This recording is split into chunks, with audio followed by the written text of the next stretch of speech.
اسے یوحاوا یاد آئی۔ وہ جادوگرنی تھی یا نہیں، اس کے حسن میں، جسم کی ساخت، مسکراہٹ اور بولنے کے انداز میں جادو تھا۔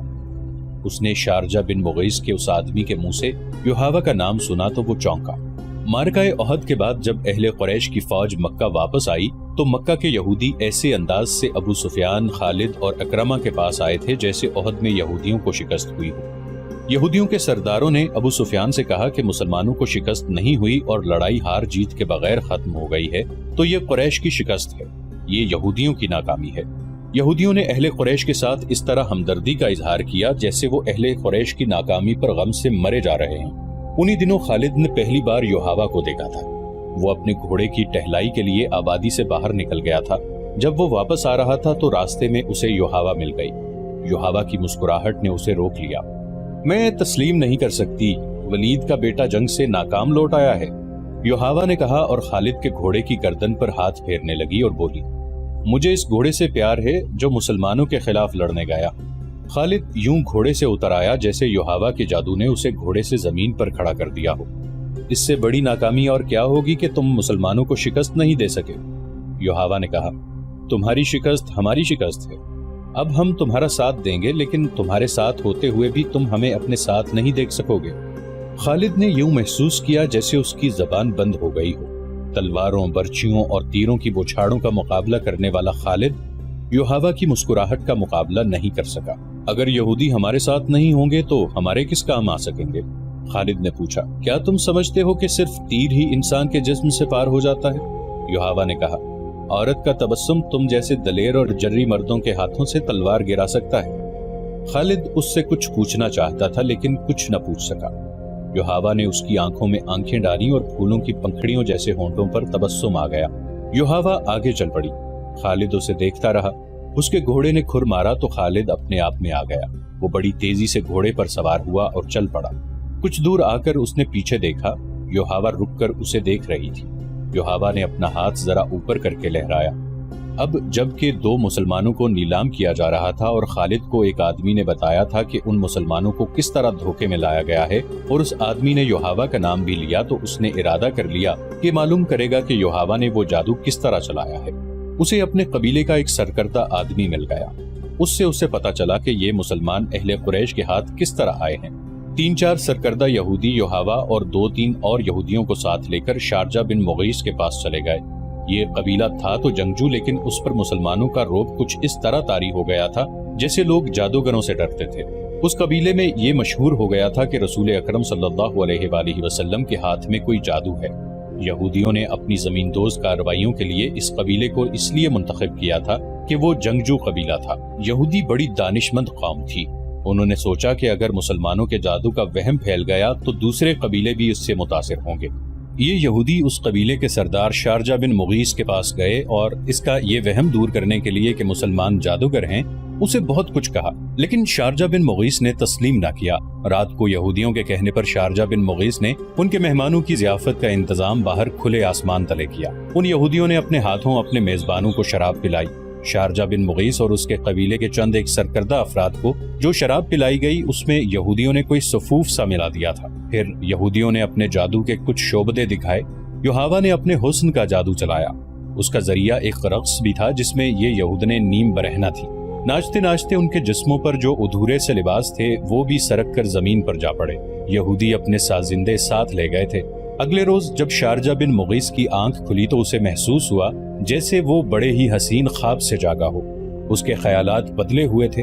کچھ دیر بعد پھر وہ اپنے قبیلے کے دوسرے سرداروں کے ساتھ یہودیوں کے پاس بیٹھا ہوا تھا۔ یہودنے بھی وہاں موجود تھیں۔ یوحاوا کو دیکھ کر وہ بے قابو ہو گیا۔ اس نے لپک کر یوحاوا کا بازو پکڑا اور اسے کھینچ کر اپنے پاس بٹھا لیا۔ ضروری نہیں کہ دشمن کو میدان میں للکار کر اسے شکست دی جائے، ایک یہودی نے کہا۔ ہم مسلمانوں کو دوسرے طریقوں سے بھی ختم کر سکتے ہیں۔ اس کا ایک طریقہ ہم تمہیں بتاتے ہیں۔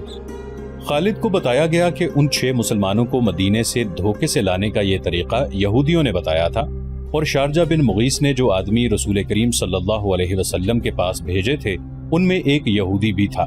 خالد مسلمانوں کو اپنا بدترین دشمن سمجھتا تھا، لیکن اسے یہ غیر جنگی طریقے اچھے نہیں لگتے تھے۔ خالد اپنے گھر گیا، اپنی ایک خادمہ سے کہا کہ وہ یوحاوا یہودن کو بلا لائے۔ یوحاوا اتنی جلدی اس کے پاس آئی جیسے وہ اس کے بلاوے کے انتظار میں قریب ہی کہیں بیٹھی تھی۔ تم نے مسلمانوں کو کامیابی سے دھوکہ دیا ہے، خالد نے یوحاوا سے کہا، اور مغیث کے قبیلے کے لوگ تمہیں جادوگرنی کہنے لگے ہیں، لیکن یہ طریقہ مجھے پسند نہیں آیا۔ میری بات غور سے سنو خالد، تم اپنے قبیلے کے نامور جنگجو ہو، لیکن تم میں عقل کی کمی ہے۔ دشمن کو مارنا ہے، تلوار سے مارو اور اسے تیکھی نظروں سے ہلاک کر دو۔ تیر اور تلوار چلائے بغیر دشمن کو کوئی مجھ جیسی عورت ہی مار سکتی ہے۔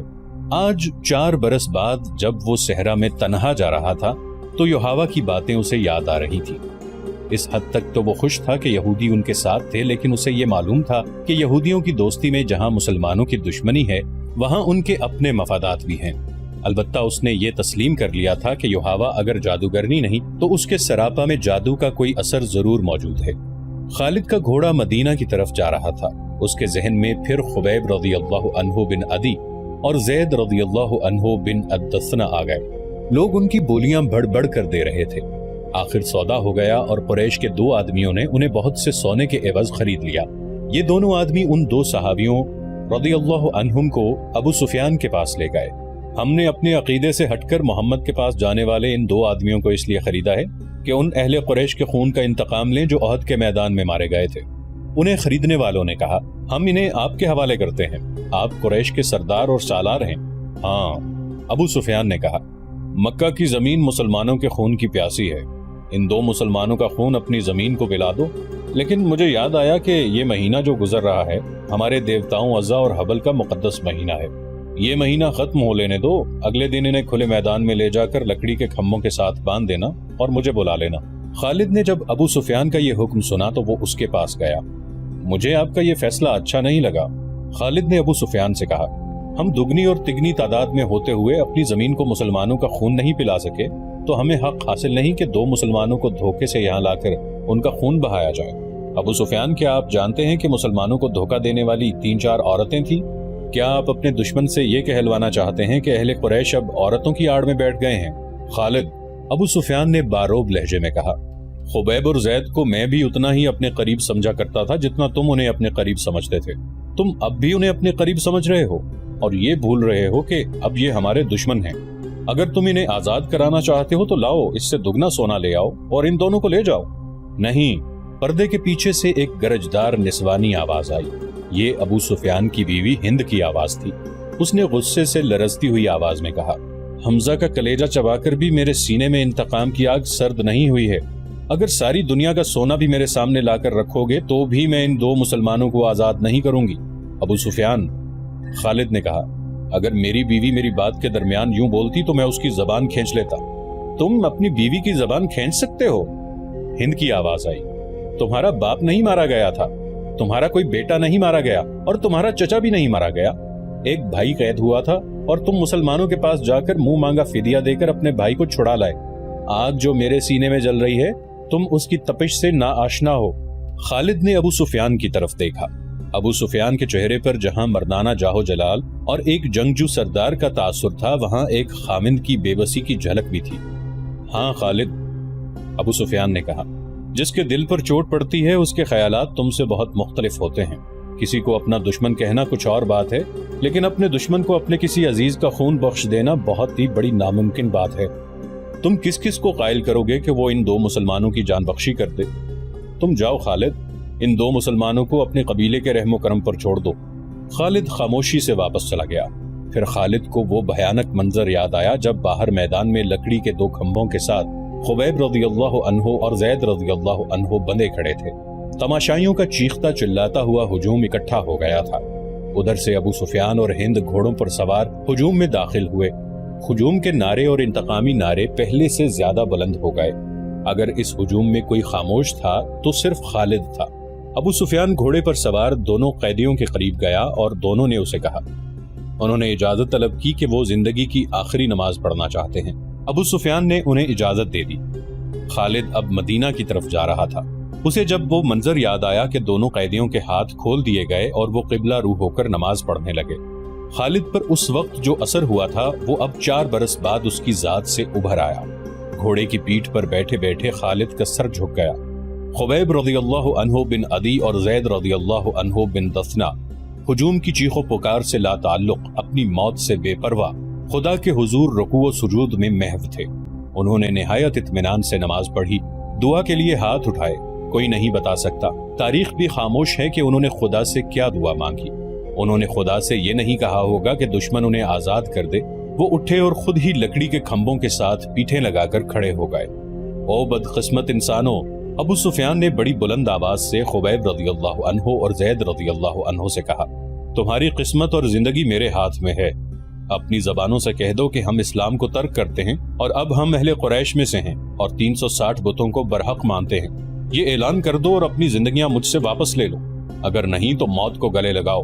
یہ بھی سوچ لو کہ تمہاری موت سہل نہیں ہوگی، اے باطل کے پجاری ابو سفیان۔ زید رضی اللہ عنہ کی آواز گونجی، ہم لعنت بھیجتے ہیں پتھر کے ان بتوں پر جو اپنے اوپر بیٹھی ہوئی مکھی کو بھی نہیں اڑا سکتے۔ ہم لعنت بھیجتے ہیں عزا اور حبل پر جو تمہیں اگلے جہان دوزخ کی آگ میں پھینکیں گے۔ ہم پجاری ہیں اس ایک اللہ کے جو رحمان اور رحیم ہے، اور ہم عاشق ہیں محمد صلی اللہ علیہ وآلہ وسلم کے جو اللہ کے رسول ہیں۔ میرا رستہ وہی ہے جو زید نے تمہیں دکھا دیا ہے۔ خبیب رضی اللہ عنہ نے بلند آواز سے کہا، اے اہل مکہ، سچا وہی ہے جس کے نام پر ہم قربان ہو رہے ہیں۔ ہمیں نئی زندگی ملے گی جو اس زندگی سے بہت زیادہ حسین اور مقدس ہوگی۔ باندھ دو انہیں کھمبوں کے ساتھ۔ ابو سفیان نے حکم دیا، یہ موت کا ذائقہ چکھنے کے مشتاق ہیں۔ دونوں کے ہاتھ پیچھے کر کے کھمبوں کے ساتھ جکڑ دیے گئے۔ ابو سفیان نے گھوڑا موڑا اور ہجوم کی طرف آیا۔ عزا اور حبل کی قسم، ابو سفیان نے بلند آواز سے ہجوم سے کہا، میں نے اپنے قبیلے میں کوئی ایک ایسا بھی نہیں دیکھا جو اپنے سردار پر اس محبت اور ایثار سے جان قربان کرنے کے لیے تیار ہو جس طرح محمد کے پیروکار اس کے نام پر فدا ہوتے ہیں۔ ہند اپنے گھوڑے پر سوار کچھ دور کھڑی تھی۔ اس کے قریب اس کے چند ایک غلام کھڑے تھے۔ ایک غلام نے اپنے آقاؤں کو خوش کرنے کے لیے جوش کا ایسا مظاہرہ کیا کہ برچھی تان کر دونوں قیدیوں کی طرف کسی کے حکم کے بغیر بڑی تیزی سے دوڑا اور کھمبے سے بندھے زید کے سینے پر برچھی کا اتنا زوردار وار کیا کہ برچھی کی انی زید کی پیٹھ سے باہر نکل گئی۔ زید بن الدثنا رضی اللہ عنہ فوراً شہید ہو گئے۔ اس غلام نے سینہ تان کر ہجوم کی طرف خراج تحسین کی توقع پر دیکھا، لیکن ہجوم کچھ اور ہی قسم کا شور بلند کرنے لگا۔ تماشائی کہتے تھے کہ یہ کوئی تماشا نہیں ہوا، یہ مسلمان اتنی سہل موت کے قابل نہیں، ہمیں کوئی تماشا دکھاؤ۔ قتل کر دو اس غلام کو جس نے ایک مسلمان پر اتنا رحم کیا ہے کہ اسے اتنی جلدی مار ڈالا۔ ہند نے دبی آواز میں کہا۔ کئی آدمی تلواریں اور برچیاں لہراتے اس غلام کی طرف دوڑے، لیکن بہت سے آدمی دوڑ کر ان آدمیوں اور غلام کے درمیان آ گئے۔ خبردار، پیچھے کھڑے رہو، ایک آدمی نے جو گھوڑے پر سوار تھا للکار کر کہا۔ عربی خون اتنا بزدل نہیں کہ دو آدمیوں کو باندھ کر مارنے کے لیے قریش کا پورا قبیلہ اکٹھا ہو گیا ہے۔ خدا کی قسم، ابو سفیان کی جگہ اگر میں ہوتا تو ان دونوں آدمیوں کو آزاد کر دیتا۔ یہ ہمارا خون ہے اور ہمارے مہمان ہیں، ہم ان سے میدان جنگ میں لڑیں گے۔ یہ خالد تھا۔ یہ ٹھیک کہتا ہے۔ ہجوم میں سے کئی آوازیں سنائی دیں۔ دشمن کو باندھ کر مارنا عرب کی روایت کے خلاف ہے۔ تماشائیوں کے ہجوم میں سے بے شمار آوازیں ایسی سنائی دے رہی تھیں جو کہتی تھیں کہ ہم تماشا دیکھیں گے، ہم دشمن کو اس طرح ماریں گے کہ وہ مر مر کے جیے۔ تھوڑی دیر بعد تماشائیوں کا ہجوم دو حصوں میں بٹ گیا کہ ایک گروہ خبیب رضی اللہ عنہ کے قتل کے خلاف تھا، اسے وہ عرب کی روایتی بہادری کے منافی سمجھتا تھا، اور دوسرا گروہ خبیب رضی اللہ عنہ کو تڑپا تڑپا کے مارنے کے نعرے لگا رہا تھا۔ خالد نے جب اہل مکہ کو اور دور دور سے آئے ہوئے تماشائیوں کو اس طرح ایک دوسرے کے خلاف نعرے لگاتے دیکھا تو وہ دوڑتا ہوا ابو سفیان تک گیا۔ دیکھ لیا ابو سفیان؟ خالد نے کہا۔ دیکھ لیں، یہاں میرے کتنے حامی ہیں، ایک کو مار دیا ہے، دوسرے کو چھوڑ دیں ورنہ اہل قریش آپس میں ٹکرا جائیں گے۔ ہند نے خالد کو ابو سفیان کے پاس کھڑے دیکھا تو وہ سمجھ گئی کہ خالد بھی خبیب رضی اللہ عنہ کی رہائی کا حامی ہے۔ ہند نے گھوڑے کو ایڑ لگائی اور ان دونوں کے پاس جا پہنچی۔ خالد، ہند نے سخت بپھری ہوئی آواز میں کہا، میں جانتی ہوں تم کیا چاہتے ہو۔ کیا تم ابو سفیان کو اپنا سردار نہیں مانتے؟ اگر نہیں تو یہاں سے چلے جاؤ، میں نے جو سوچا ہے وہ ہو کر رہے گا۔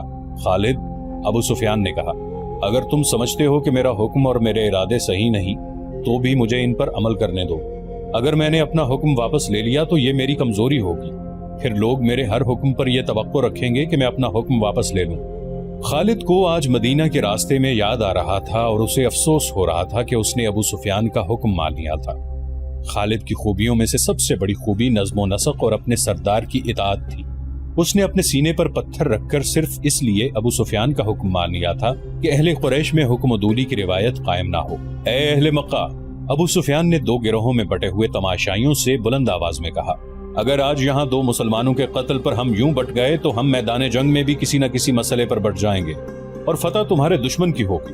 اگر اپنے سردار کی اطاعت سے یوں انحراف کرو گے تو تمہارا انجام بہت برا ہوگا۔